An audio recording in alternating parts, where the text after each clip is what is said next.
bagong hanap natin mga kakoleksyon, NGC 25 centimo na pwede kong bilhin 1,000 hanggang 3,000. Baka interesado ka dito sa mga hinahanap kong barya, panoorin mo lang ang video na ito.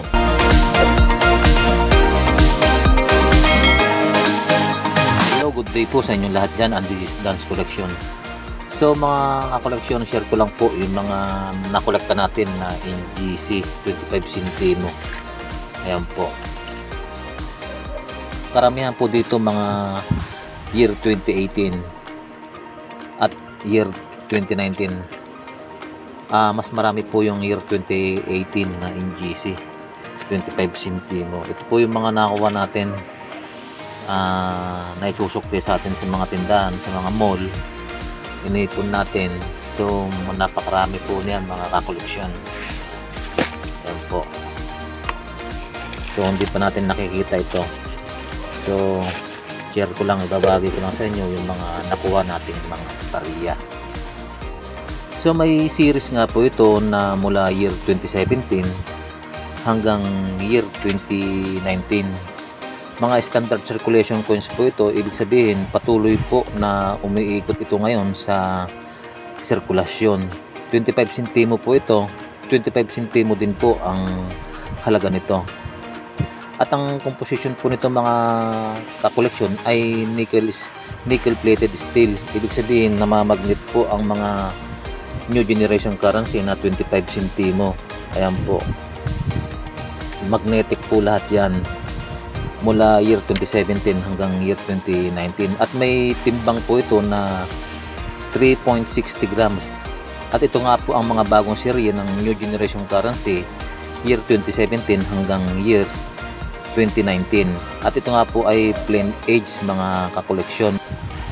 At dito po sa obverse ay makikita po natin ang Republika po ng Pilipinas at yung sagisag po ng araw, yung tatlong star po. Ito po yung sagisag po ng ating watawat.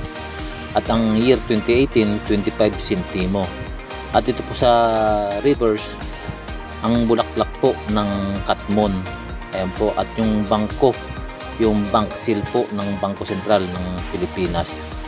So meron pong apat na klase po na 25 centimo na umiikot po ngayon sa sirkulasyon. Ito po yung year 2017, year 2018 itong hawak natin, at ang year 2019 mga kakoleksyon, yung tinatawag po na high mint mark. Ayan po. At ang isa pong year 2019 na low mint mark. Ayan, bali apat po yan na 25 centimo na umiikot po ngayon sa sirkulasyon. So meron po tayong hinahanap dito na patuloy po nating binibili dito po sa year 25 centimo NGC mga kakoleksyon. Ang binibili po natin dito ay ang year 2017 25 centimo. So yun po yung hard to find na bihira pong makita dito po sa NGC 25 centimo. At ang hawak po natin ngayon na year 2018 katulad po nito, hindi na po natin binibili, mga common coins lang po ito year 2018.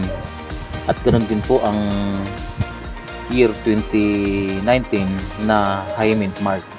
So common coins din po ito, napakarami po nito, mga 25 centimo. At ang isang semi hard to find po dito sa NGC ay yung 2019 na low mint mark po mga kakoleksyon. So meron na po tayong hawak nito, meron na po tayong 10 piraso. So hindi na po natin to hinahanap at binibili. At ang katulad nga po ng sinabi ko, ang patuloy po nating hinahanap at binibili dito po sa year 25 centimo ay ang year 2017 katulad po nito mga kakoleksyon. Ito po. Ito po yung hard to find. So ito po yung patuloy po nating binibili. So pag ganitong kondisyon mga kakoleksyon, pwede natin bilhin ito sa halagang 1,000. Brilliant ang circulated po yan. Ayan po. kung meron po kayo nito, ay mag-direct message po kayo sa ating page at ipakita po yung 25 centimo na year 2017. So nasa inyo po yan kung magkano nyo po ibebenta. Yan po. At may isang klase pa mga ka-collection na pwede natin bilhin sa halagang 1,000 hanggang 3,000. Ito po yung tinatawag na double print error sa 25 centimo. Katulad po ng nakikita nyo ngayon dito po sa larawan. Ayan po. Makikita nyo dyan sa larawan mga ka-collection, doble po yung sagisag po ng araw, yung 3 star at ang Republika ng Pilipinas. Ganon din po yung 25 centimo. So napaka-rare po nito mga ka-collection.